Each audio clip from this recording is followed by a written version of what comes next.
All right, it's 2025 and we're ready for the new market. We're trying to figure out, should I purchase in this market? Should I refinance? What should I do right now? I'm starting to see all of this that's going on social media. I'm starting to see all this on YouTube. So what should I do? So I thought about it. You know, I decided to go with the market update. So 2025 summertime, a quick market update of what's going on.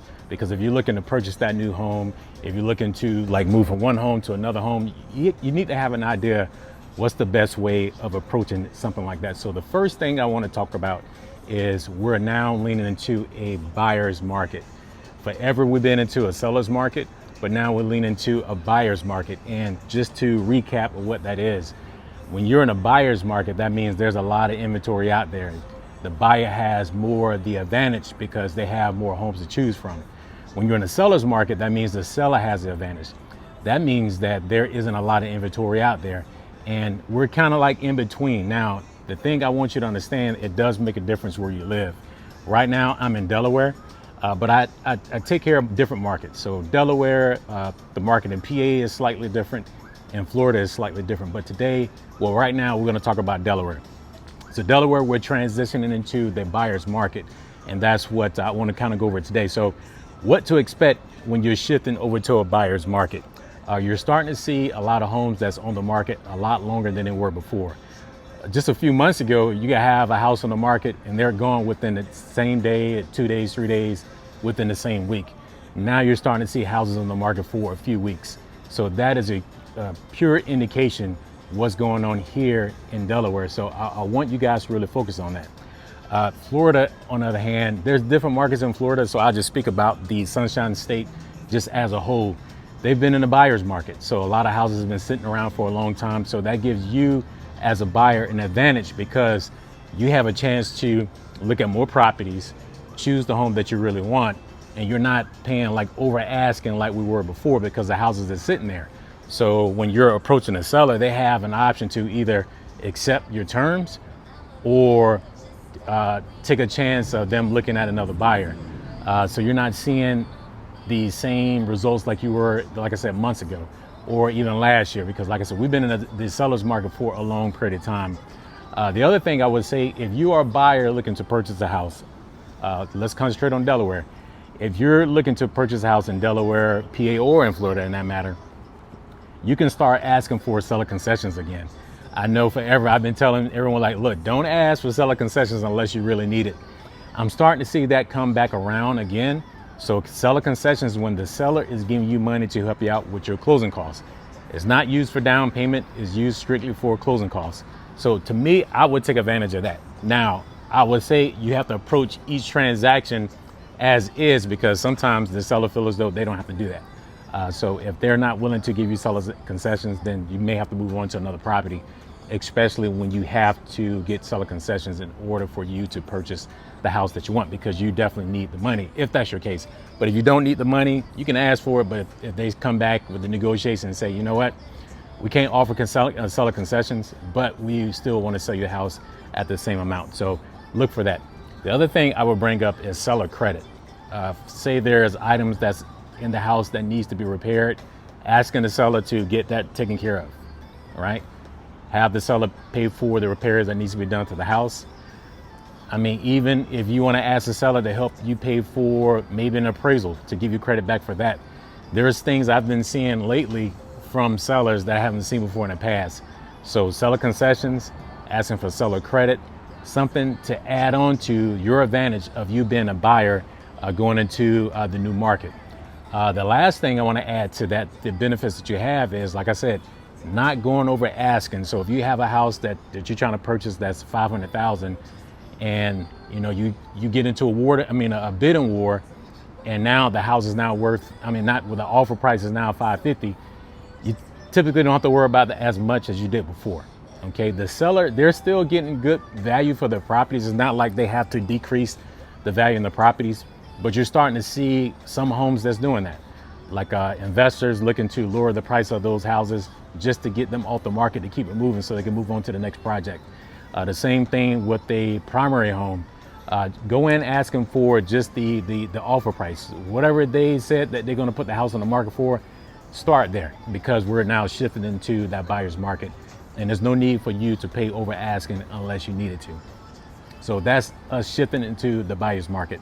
The next thing that I want to go over is the advantage of being a buyer in this market is the fact that there's a lot of people that's still waiting for that perfect market.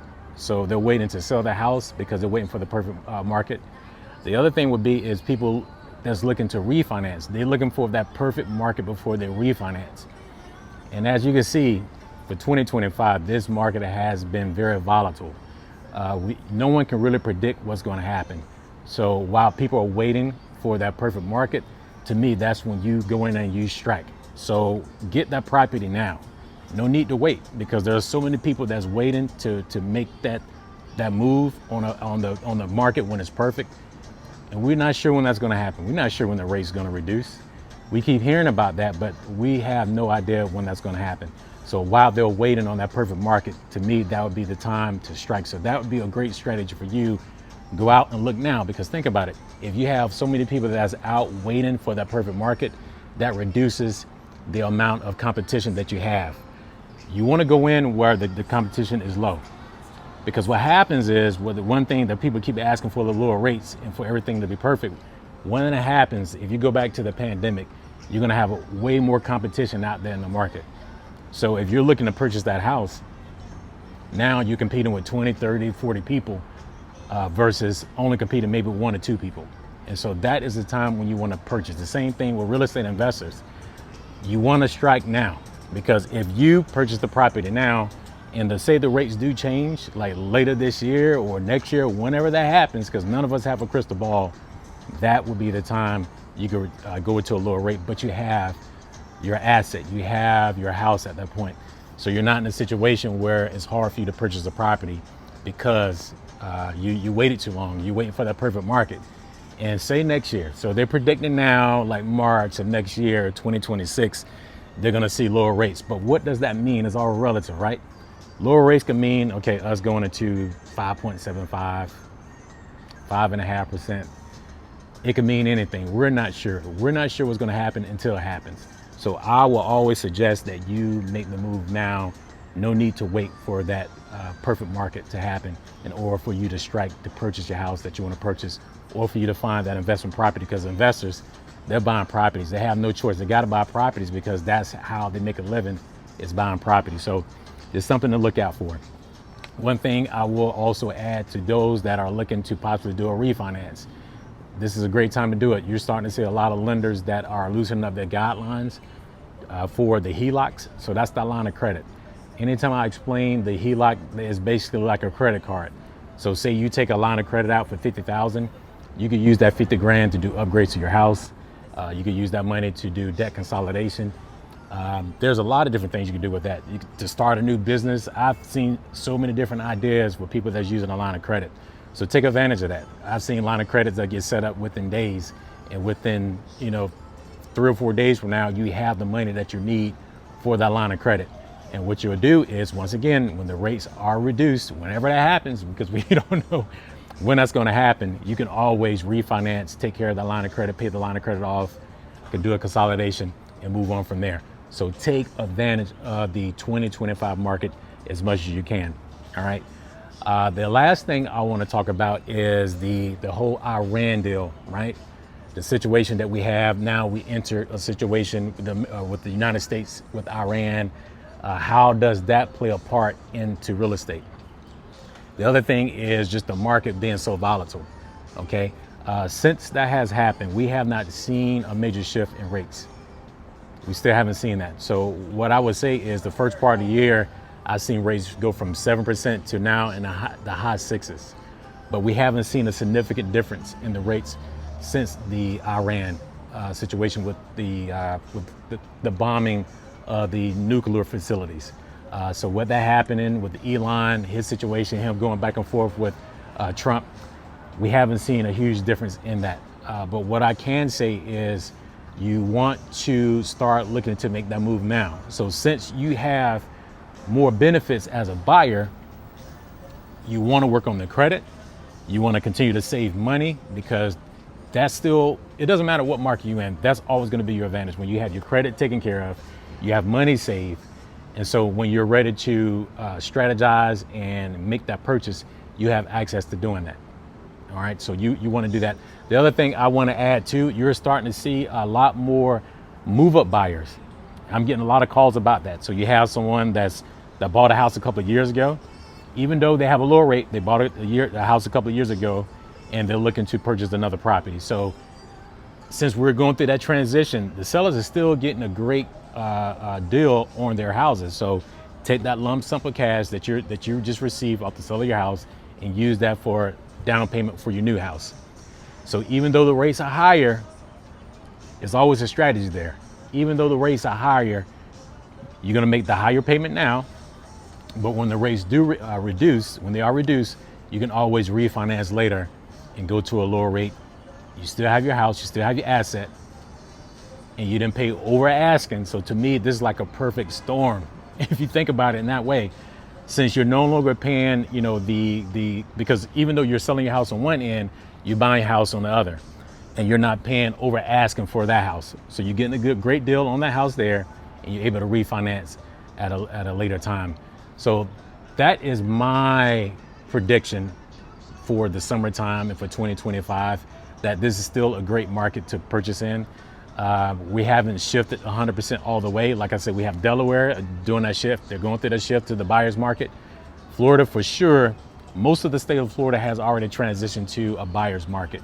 And I got a consult from realtors that's down in Florida to let me know that, look, this is definitely just a buyer's market because they have a whole other situation going on down there. But if you're ready to make the purchase, this is the time to do that. Don't be afraid to ask for the concessions. But before I get too deep into that, because I'm on the broker side, you always want to consult with your real estate agent. And they will let you know, because sometimes what happens is the real estate agent can reach out to the other real estate agent that's listing that property and ask, what's the possibilities of us getting concessions, or what can we do to make this deal work? So don't be afraid to go above and beyond and ask for things that we haven't been able to ask for in the past. Like I said, we are going through a transition in Delaware. Florida's already there. Pennsylvania going through a transition as well. So take advantage of this. To me, this is the perfect storm. Take advantage of this market, see what's out there, and you make a decision on what works better for you. All right. Contact me. We could work this out together. We could look at different properties, do the numbers on it, because the numbers got to work. It got to be that perfect marriage, the numbers, and you got to be emotionally attached to that property itself. We bring those two together, and let's make that purchase. That's all I have for you. This is Gary Taylor with the Mortgage Motivation Podcast. Oh man, I'm excited about this new year. I'm fired up. I hope you are too. Don't believe everything that you see on social media. All right, just don't. You have to speak to the experts. You have to speak to people that's actually doing the work day to day to understand what's the best move to make. That's all I got. I see you. Peace.